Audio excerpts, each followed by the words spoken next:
Doug Edwards, who has acquired worldwide fame for being Google employee number 59. Doug, welcome to TechCrunch TV. Thank you very much for having me on the show. So you were really number 59? You know, it's a little ambiguous because there were 4 or 5 of us starting on that day. So it could have been. What was the day? When was it? November 22nd, 1999. So wow. It could have been 56 or it could have been 60, but I asked and they said 59. And how did you get a job so early? What was your skill, or what is your skill? Well, I was looking for a marketing position. I had been at the San Jose Mercury News for more than 7 years and had been involved in internet stuff for them. And what were you doing for the news? Well, I did marketing and promotion. I started in marketing communication and then moved into online brand group manager, which meant I developed products like SiliconValley.com and some of the other things they were doing online at that time. So you were quite senior. You were quite a serious marketing person. I liked to think so. The folks at Google had different ideas. So I assumed you knew that Google was about to become the largest company in the world when you went there. I assumed that Google would probably be out of business in about 12 months. You know, they had no revenue. You know, I walked in the door and it's Where were you going? I mean, what did you think it was? How did they present themselves then? Well, you know, they clearly had confidence that they were going to do well. It was a new technology, new search engine, better than all the other search engines. But it was very low key. I mean, it wasn't, you know, a lot of bravado. It was just this confidence that, yeah, our technology is better and we're starting to pick up traction and we're going to do really, really well, even though we don't know how we're going to make money yet. So did you apply to them? Did they find you? How did it work? I sent out hundreds of resumes, and we actually had all identical? Very similar, and what, to all internet companies? All internet companies. And in 1999, they were all going bust or about to go bust. Well, you know, it was hard to tell. There was so much wheat and so much chaff, you couldn't really tell, you know, which was which. And so I was trying to find a place where I could just focus on marketing online. That's really what I wanted to do, build an online brand. What was your dream job then? What did you really want in 99? Well, I had always worked in media. I'd come out of public broadcasting, I'd worked in advertising, I'd worked for a newspaper. So I was looking to be involved in really content production more. And so a search engine, I kind of, well, all right, it's not a media company, but it's close enough. And I decided that I would give it a shot. So you show up for the interview. Who interviewed you?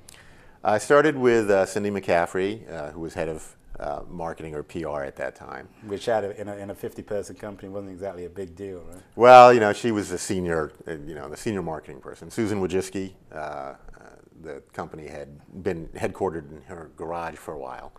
And then Sergei Brin.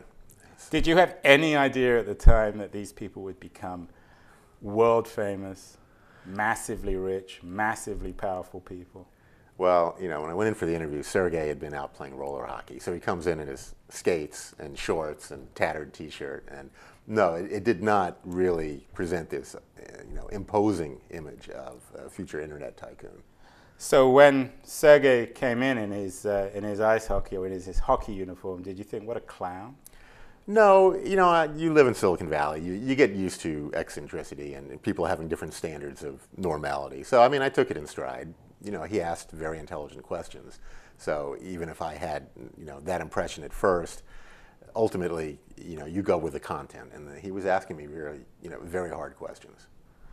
Actually, one of the most interesting parts of your very interesting book is a description of that interview. Very briefly, what did Sergei ask you? Well, he asked a lot of questions about viral marketing and how much do you have to spend. He asked me my GPA, which I had no clue what my grade point average was. But then where did you go to school? I went to Brown University, and so you were part of that sort of elite Ivy League that these guys seem to respect. Well, I was in a non-technical part. I was an English major, so I'm not sure that it extended that far. But it was a good school, and that probably helped in their estimation. But the question that he saved for the end was, all right, I'm going to give you 5 minutes. I want you to think about something really complicated that you understand very well. And then when I come back, I want you to explain it to me. And oh, by the way, it should be something I don't already know. So then he leaves. And for 5 minutes, I'm sitting there trying to figure out what I'm going to talk about. I have no idea what he knows. And I ended up talking about marketing, the theory of marketing. Which he would have hated, I would have guessed. He's very curious. He is intellectually open to learning about anything. He just doesn't want to waste time by, sitting there listening to drivel. He wants you to inform him about something. And so even if it didn't work out for me, if he ended up not hiring me, at least he would have gotten something valuable out of the interview. Do you think you still would have got the job if Larry Page had interviewed you? Oh, I don't know. That's hard to say. I think probably the reason I got the job was Cindy said, I desperately need a marketing person. And well, I'm guessing they had a lot of other people as well. This was quite a hot company even when they had 50 people. Yeah, I think they were in hiring mode. I doubt I'd get a job there now. You definitely wouldn't. Yeah, I don't have the academic credentials, so. What do you think, though, Larry would have looked for that Sergei didn't? What kind of questions might Larry have asked?